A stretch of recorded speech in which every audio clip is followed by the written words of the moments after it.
Welcome, everybody, to Let's Talk Computer Science, a podcast dedicated to talking about the past, present, and future of computer science. This podcast is made possible by our friends at Rex Academy. Be sure to check out their amazing CS platform, including courses on cybersecurity and AI. Don't have a teacher? Not a problem. Rex is now providing instructors as part of their platform, so be sure to check them all out at rex.academy. And today on the show, I'm excited to have Bryan Zevotek. He is a K-12 STEM specialist. He's done a lot of things when it comes to computer science. He's worked in entrepreneurialism. He actually helped develop a Genius Bar on campus, getting kids involved in projects, 3D modeling, design, lots and lots of stuff when it comes to this. He's done Lego Mars rovers. I'm looking at this now, Bryan. This is awesome. Lots of different things with Scratch, video game design. So yeah, it looks like you've run kind of the gamut when it comes to computer science out there. Welcome to the podcast. Oh, thanks, Carl. It's great to be here. Yeah, it's been a blast. I mean, some of that's my need for shiny myself, and so this playground, as you put it, is a great place for somebody like me to jump in and lead, fail, learn with the kids, and it's been awesome. Well, I love that modeling too, of leading out there and failing with them. Tell me a little bit about your origin story. Like, what got you excited about computer science? Was it a particular moment, or was it something when you were a kid, or as a teacher? Tell me about that. Yeah, so it's a weird one. I would say number one, my parents are old school, so my father worked for IBM, and we were not allowed to have like devices in the house. Now I realize like Wow. Atari, going back in the day, it was just go outside, play until you're injured or hungry, whichever one comes first, and that was pretty much it, right? And so and my cousin would come over with an Atari, and all he wanted to do was play board games because he didn't have siblings, and all we wanted to do was play like Pitfall and so Ah, it was classic. kind of funny, right? Like, so then I kind of had the overcorrecting binge in college with Sega, and so like that's kind of my story. But I've always been this cutting edge, bleeding edge kind of technology guy, and that served me well throughout my career, because anything the tech department wanted to pilot, like they were knocking on my door. Here's a cart full of iPads back like when they first came out. I'm cool. I'll figure out what to do. So when this position that I'm in now came out, it's grant funded. I was seventh grade science teacher for 20 plus years. And so it was kind of like, this is open ended. We have robots, we have all this stuff from past STEM grants, and we're in a military community. So we get these DODEA grants that are just ginormous. And so it was kind of like, what do you want to do? And I said, well, I need to be working across the district, but study halls suck. So can we pilot an idea that we have the student driven concept of an elective, and just let me run with it? And they're like, sure, no grades. I'm like, absolutely. I don't want grades, Smart to get that in right away. Yeah. right? Like, yeah, why add stress and anxiety to something that I'm trying to make fun, right? So anyway, Right. so we started asking the question like right in the beginning, guys, this class is wide open. What do you want to do? And it was crickets, because I think they've never been empowered in that way, right? Neat. And so then we did the Mars rover thing. We started with pasta rovers, and then we went to Lego, which had some canned stuff. Which, if you're just getting into this, I should be getting a plug for this, but like Lego Right. is killer. The Lego Essentials, which goes at K5 ish. There's like 70 lessons that are aligned to next gen science standards and ELA standards. Like, they're just awesome, and they every one of them goes up to a certain point, and then it's free to play. So anyway, that's kind of how this all came about. And then it was like we had opened the floodgates. So okay, now what do you want to do? And now there's like 50 ideas coming from the kids. And so I'm like, okay, let's build this Christmas snowball fight scratch video game. I have zero experience. I spent 3 hours in my office, and I was like, okay, I think I'm ready for a lesson. And and then it was just like, what do you need to know? And it generated this list. This is where the Genius Bar help desk came out. Is we'd have kids going, I can't figure out how to throw the snowball. And I'm like, okay. So I put my little YouTube video in your Canvas account, and I'm right in the middle while I'm saying it. They're like, yeah, but I don't get it. Another kid goes, I don't get it either. I'm like, you know what? Here's what we're gonna do. You guys go over there on that board and write what you need. And I'm not even done. And this sixth grader goes, I can help. I'm like, Oh, wow. job. So I said, all right, if you can help someone, you put your name next to what they need. So now all of a sudden, I co-teach this with a younger guy who's crazy like me, and And he goes, "They don't need us." And I was like, "Shh," like they don't. And it was what they created was outstanding. And it was just like kids that went way beyond me, and it was, who cares? It was fun, and so I've got kids that are jumping. I'm like, wait, how did you get the gravity of the jump thing? Because I Yeah. know how I did it, but that's different, and my code was way bigger than yours. I want to learn. So it's kind of come around. I know I'm a long answer to that question, but it just was the freedom of my district, taking somebody that was willing to jump in and to try and to fail in front of kids even, and to say, let's run with this and see where it goes. And now it's like we have this huge list of projects they want to get through by the end of the year. We're not going to make it now, but it's an awesome problem to have. So that's only 2 day. I do that 2 periods, odd days, and then the rest of the time I move around to. Could be Legos in second grade, Tinkercad in third. It's all over the map. Whatever a teacher has traditionally to teach, but they don't like the way it's going, I usually suggest something. I'll teach the first lesson. They help me, and then I coach and kind of co-teach with them, and then we let it go. And right now, it's not tied to any sort of standards. It's just that let's make it be positive, engaging for everybody so that the teachers will buy in once the standards go live. We can say, look, you guys have done this before and it wasn't horrible, I So think that's I think that yeah, I think that's important for leaders out there that are listening to this to think about, because I think you mentioned a few things there. Like, first of all, the no grades, or also having the freedom or having a leadership vision that allows you to step forward and try something and fail forward.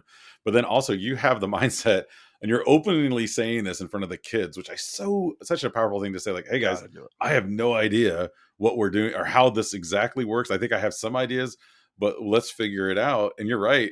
It's funny that you got crickets on that first request, because they're so used to being told, like, here's what you're going to do next. Here's what you're going to do tomorrow. Right. It's got to be a foreign concept to them, right? Oh man. And like I would deal with this in my classroom. Like I would always do these crazy STEM challenges with the marshmallow landers, and stuff. And I Yeah. would tell the kids, like, hey, here's what you have, use what you have. You have 30 minutes. It's just an engineering build, right? And they would always say, can we do this? What? Don't ask me, like just do it. And if I tell you you can't, then figure it out. But like, and I love that. Like it really, it's kind of, I call it fun annoying, right? Like I annoyed you and it was fun for me, and that's okay. We'll figure this out. So my wife did not like me coining that term, fun I annoying. love Like, that term, man. That is exactly what my kids say whenever I tell them another bad dad joke every morning. But oh, yeah, it's dad. it's, Come on, it, cringeworthy. Oh man. Well, it's funny it happened just again the other day. So I use Tinkercad all the time. Like I wouldn't say I'm an expert, but as far as teachers go, I feel like pretty good most of the time. And I said, you know what? These kids want to do 3D printing. We built these Lego cube puzzles, right? Out of actual Legos, and they come apart into different shapes, and the kids are playing with them. And I said, why do you guys want to design one of these in Tinkercad and print it on the 3D printer? And they're all excited. So I had this idea in my head. I'm like, oh, great. We'll do like a 4x4x4 cube. Oh, Yep. we made it like 15 minutes in. I go, all right, guys, I'm just gonna be honest. I thought this was gonna go better.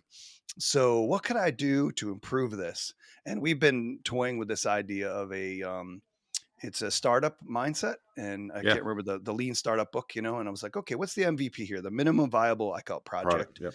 and I'm like, all right, so what would be the minimum viable lesson for you guys to get what I'm trying to show you? And they're like, probably 3x3 and only 2 levels high. I'm like, oh, I said, you guys just saved the next class from Yeah. everything that I just stupidly did in front of you. And that's cool. I don't care.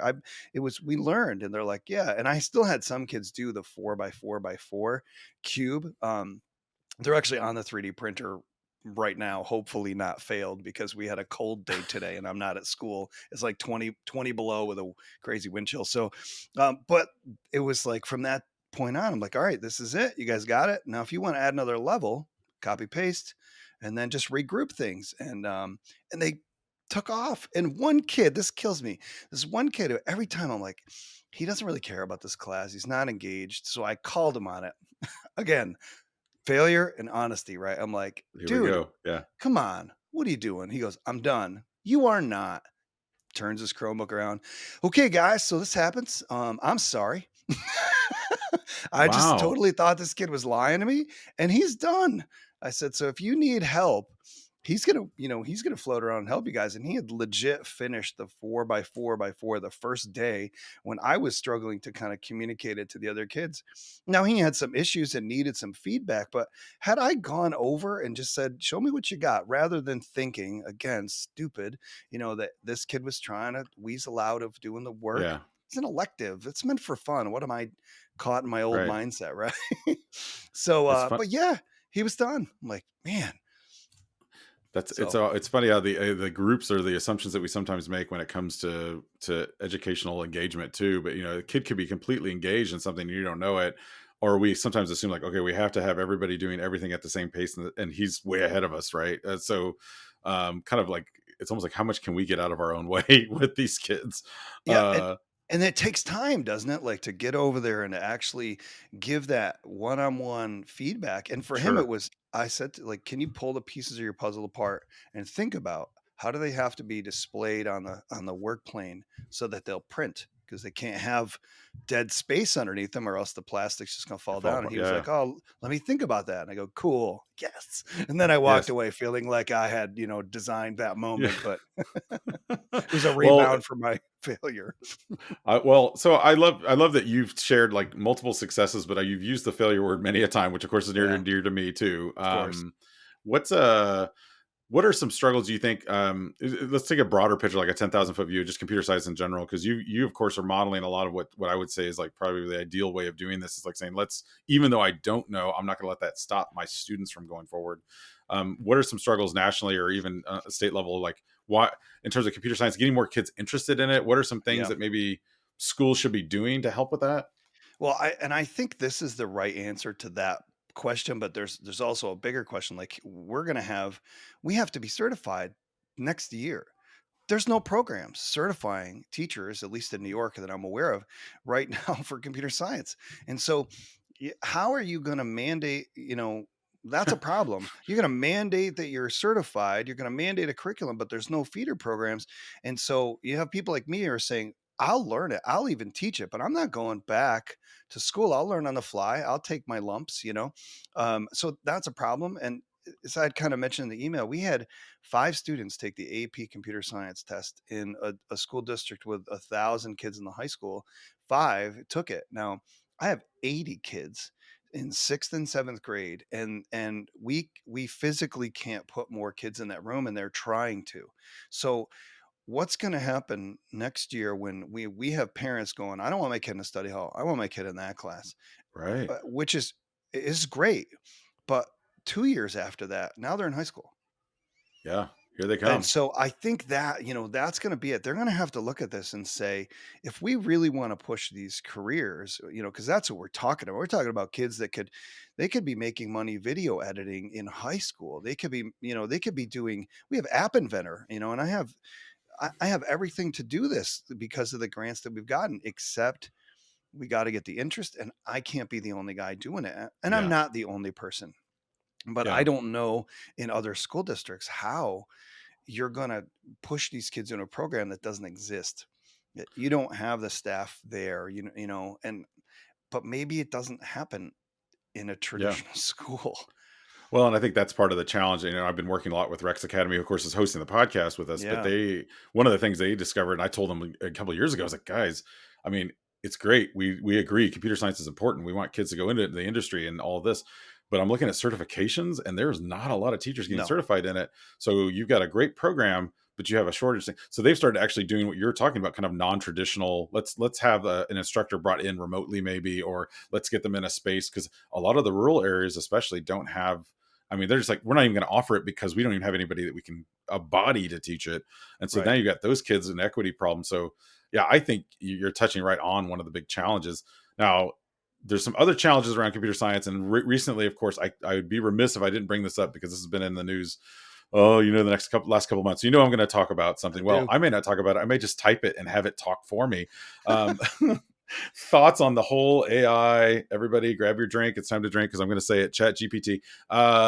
What what is this? Where is its role in all of this? Because I mean, believe it, I mean, this and I know this, is that AI has been a part of things well before this little thing Yeah. just happened. Yeah. But now everyone's like, oh my gosh, what do we do? And I know in New York, at least the DOE, New York City like blocked it, thinking Yeah. like that's gonna stop it because surely kids don't have devices at home or in their pockets. But Yeah. So so give me it's your fu- feeling on all of it. well, I think what's going to happen is I would always ask this question that did you block Grammarly? Because if you're Ooh, blocking Grammarly, then okay, at least you're consistent. But yeah. that's an AI, right? Are you turning off the old paperclip on your Microsoft Word? Oh, Clippy. You got to Now get we're a little, dating ourselves, you Brian. know what I'm Yes. saying? Yeah. So, but come on, like, so here's my way. This is what I think. I think what we're going to come out of this is, um, the true professional that's willing to engage is going to come out shining because they're going to see opportunities for what it can't do. And I think that's really going to be the struggle is everybody's like, oh, it's going to kill this. It's not. You still need a quality input, and that's going to be the coaching point around a lot of what goes into it. I can tell you what I'm doing on my side. I actually have a teacher booked on my schedule for next Friday. Hopefully this doesn't air and somebody in my district pulls a plug on this, but I'm bringing my iPhone with an HDMI dongle to literally, because I paid for the year of the set. Like I had downloaded it with like 1 hour Yeah. And of you're like, okay, I completely need more. I need more. Yeah. overboard, and I'm like, okay, I see where this could completely change everything. So I paid, for the year, but I'm bringing mine in, and we're going to plug my phone directly into the smart board. And here's this an ELA classroom in 7th grade, and I showed her the power of this. I said, hey, tell me. I just was spitball. It's like a Mad Lib, right? I'm like, tell me a story about an Right. elephant that gets into a problem, and it's aimed at 3rd graders. Like this was when I didn't even really know how specific you could get, and it spits out this story about Bentley, who has a friend that's a tiger, and they, every day they have fun playing in the jungle. And but one day, I mean, like if you follow story arcs, it's like the ordinary world. But one day, and I'm like, so stop a second. If Why would you ever teach story arc first? Which you could. Right. What if every kid spits out a story? And then you have them go, hey, I want you to tell me, detail the ordinary world, detail the invitation, right? Then like who's the guide, where's the secret potion, what's the call, like all those pieces of the hero's journey, Yes. even, or any of those. Now you've got kids that are looking through a story that was really cool. Or like, again, I'm gonna date myself, remember the Choose Your Own Adventures of the 80s, right? Those I books are love like, those oh, books. if Oh you my open goodness. door A, man, well, You're dead. that's Yeah. it. So now you'd say to kids, change the ending, make it dark, make it funny, make it, well, now you're talking genre. Like that's just one class. Like if, again, like I say, it's going to make the professional shine because their creativity is going to explode inside their head, and they're not going to feel limited. They're going to feel unleashed. Like, wow, I don't have to go and find 5 articles. I can generate one on the fly. And if it sucks, that's actually a learning experience. Yes. And if it's awesome, like we ask the kids, all right, hey, what this, sneaky stuff.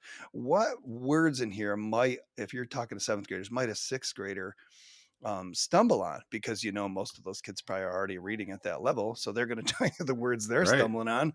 And gee, now there's no risk to them to raise their hand and say, hey, I didn't know what this word meant.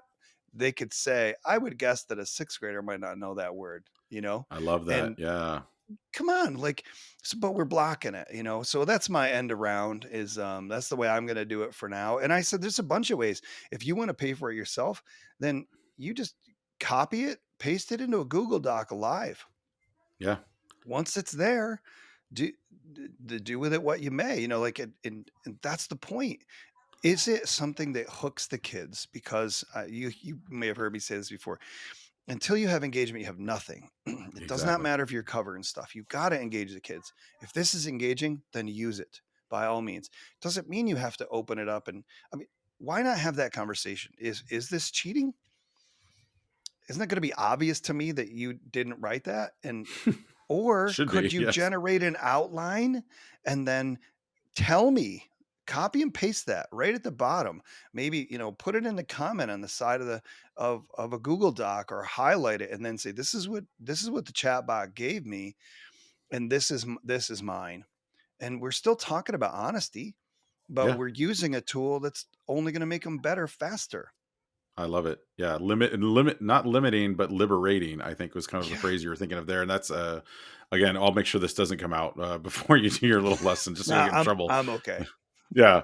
Well, I mean, wow, we flew. That was 20 minutes, the fastest 20 minutes of my life, as Ooh, usual. Brian, I could talk to you forever about this stuff. Where can people find out more about you and your great work? awesome. So you can find me on socials at Bald Sci, a little play on the old bald Bill Nye the Science Guy. And you can find me on kicksomeclass.com. That's my I website. love And it. podcast is the Kick Some Class podcast. Be sure to check out that podcast. He's had a great guest on there before, at least one or two that I know of. Hint. Maybe. Uh, well, thank you, Brian, for being a part of the Let's Talk Computer Science podcast. Thanks again to our friends at Rex Academy for making this podcast possible. Be sure to check out their platform at rex.academy. We all know that technology will be a part of our future. And as educators and leaders, it's our role to make sure that all of our students have an opportunity in that future as well. This is Carl Hooker signing off.